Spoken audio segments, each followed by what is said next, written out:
Before we get into that Houston shit, I want to step back on Detroit a little bit. About like a decade ago, my timing might be wrong, but that's when Detroit had that real collapse. That's when the city went bankrupt. You know what I'm saying? Even though you wasn't there at the time, I'm sure you visited a lot. How has Detroit progressed since that time? Well, honestly, I'm gonna keep it a book. Detroit been fucked up as long as I can remember, and I'm in my 30s. I was in prison when that was going on, the recession, you know what I'm saying, and bankrupt and all our houses went on the market and, you know, everything was fucked up, but the real truth is Detroit been fucked up. If you from the streets and you know what I'm saying. Now you got people that hustle everywhere and anything like that, but I'm saying for the most part, the D been bad. I think that was more for like corporate America, you know what I'm saying? People that was on the business side of stuff, you know what I'm saying? It's just like, a lot of laws that, you know, like when presidents get elected, they start talking about different laws and how it's going to affect this and that. But for the average motherfucker that's in the streets that's not doing nothing, how it's affecting you? You was broke then, you're going to be broke now. You know what I'm saying? So how I look at it is Detroit been fucked up. Like we been had shit when I was growing up. And so it's like nothing changed. When a new law changed, motherfucker still was fucked up. You understand? Even now when you go back, ain't shit really changed? No, Detroit. I pull up my phone right now. My little brother just got back from Detroit today. He was just like, damn, Detroit haven't changed. Damn. You know what I'm saying? Detroit is Detroit and it's always going to be Detroit. But one thing for sure is that it is people getting money too. There's people getting money. There's people that's living nice, having all type of stuff, cars, homes. It's kind of like, you can't really pay attention to what the media say all the time because it's just like, if you really pay attention to the media, you'll be confused. Like when they show us images of Africa, what do they show? They show the worst. The worst. Yeah. Struggling kids flying on them, walking down the street barefooted with baskets on their head. No, it's people driving Benzes out there too. You know what I'm saying? All that shit. For sure. Nah, for real. Okay, you said Detroit has always been fucked up. And from, I guess the first thing that comes to mind, what would you say is the most fucked up thing you've seen in Detroit? Oh, man. Me personally, I really seen a lot at a young age. One thing about the D, you would notice about the D is that a lot of people seem to see a lot of trauma. Like if you pay attention to Days Loaf, this a young cute girl that come out talking about let a nigga try me, I'm gonna catch a body, and this a girl, right? Yeah. But sure. That's real life in the D. My sister, free my sister, Nia Light, like got 50 years, like for a murder case. Seriously, like in Texas, she came out here and caught a body. What I'm saying is like I'm not even glorifying it. A lot of people want to get on here and be the murder capital of this and be trying to glorify this. The D that's just what it is. That's life, you know what I'm saying? So I don't even, I done seen some shit. When I was young, I seen somebody get blew away for close range, like, you know what I'm saying? Like type shit, like damn, this really happened. At young age? Yeah, young age. Probably when I was like 9, you know what I'm saying? It's crazy. Then you just seen a motherfucker get their head bust right on my front porch. Like I'm saying, like a lot of people say bust, like getting their head bust. No, I mean like literally you see their brains, like that type of head bust. You know sure. And that was like at a young age stuff. You know, I've been seeing a lot, you know what I mean? Like I said, I'm not glorifying it. Everybody wanna get on here and try to glorify, hey, my city the hardest, my city, man, people die everywhere, you know what I mean? For sure. How do you think seeing trauma like that, or I guess the average Detroit person, how do you think that affects you being progressive? Man, honestly, it don't really matter where you from. Your progression got something to do with your mind frame.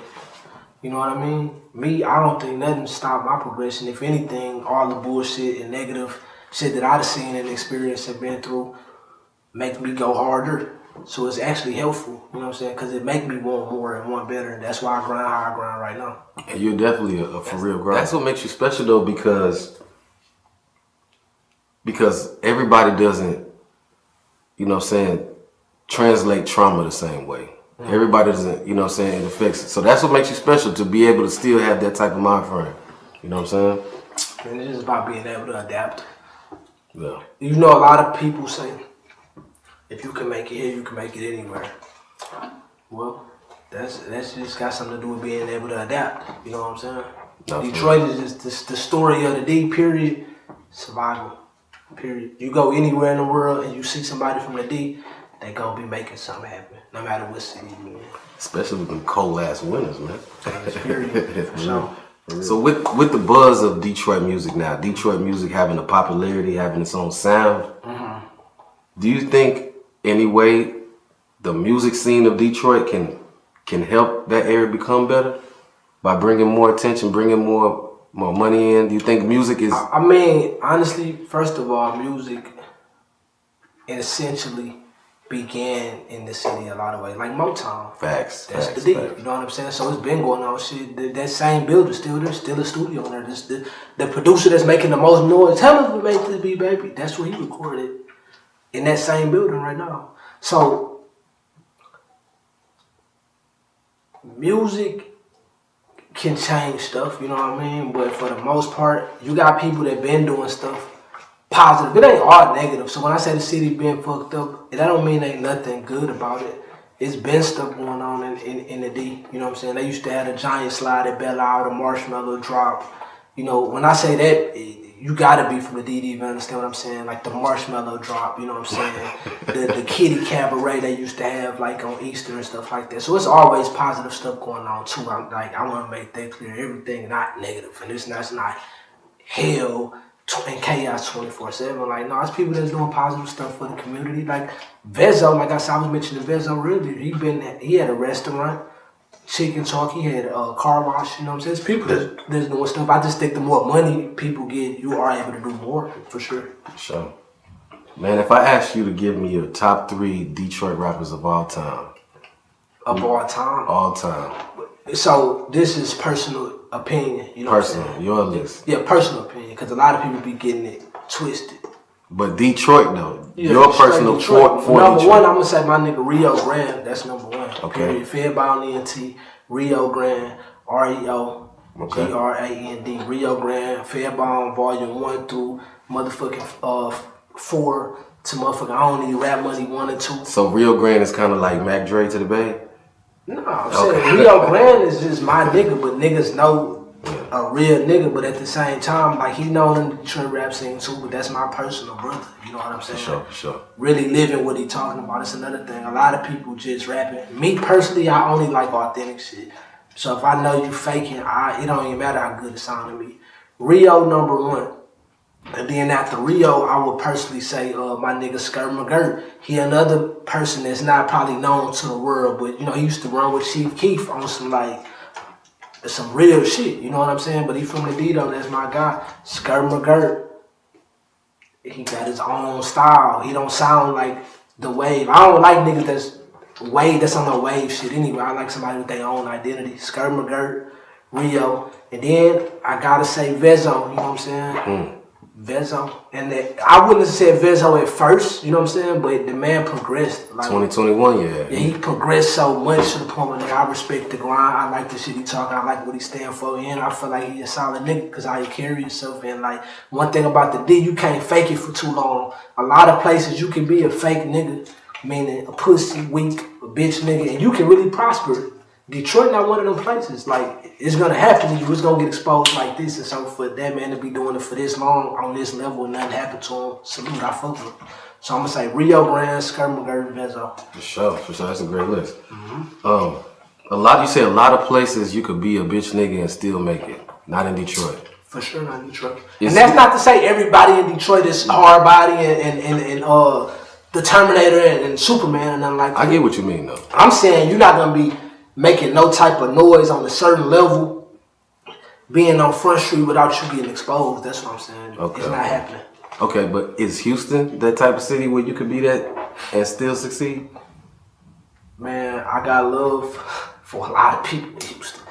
And I want to say this. I know you were saying I used to make a lot of videos on Instagram. The reason why I don't make a lot of videos no more as much as I used to, my brand got bigger and I realized, first of all, I was locked up. I was in prison when the internet era. And I'm going in circles, but I want y'all to know I have not forgot the point of you asking me this question. Yeah, for sure. And you got to paint the picture and break it down for them because what I've learned, I was in prison for 5 years. The internet era came when I was in prison. So one thing I've learned adapting to this internet era is that, man, the world is real sensitive. And everybody don't even have common sense to decipher exactly what you're saying. Right, yeah. You know, everybody don't have common sense to decipher exactly what you're saying. So you have to break it down. All right? A lot of people I've heard that, oh, I'm hating on Houston. That came to my ear before that I was hating on Houston. And I was like, how am I hating on Houston when I was literally single-handedly as a person that put for show the streets on the platform and brought exposure to hoods, the slums, the real all across this motherfucking city. I couldn't be hating and doing the shit in the city I'm not from. So to answer your question, yes, Houston is a city where you can prosper being a fuck nigga. It's a lot of fuck niggas in position, and from all walks of life, not even just musically, just period. And it is what it is, you know what I mean? Yeah, for sure. I live for, you know what I'm saying? I'm in the streets, you know what I'm saying? I'm in the streets. I've been in prison out here. People know me, know my body, and there's people that don't know me.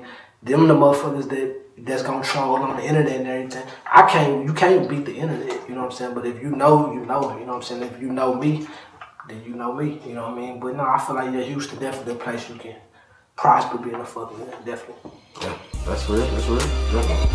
Detroit.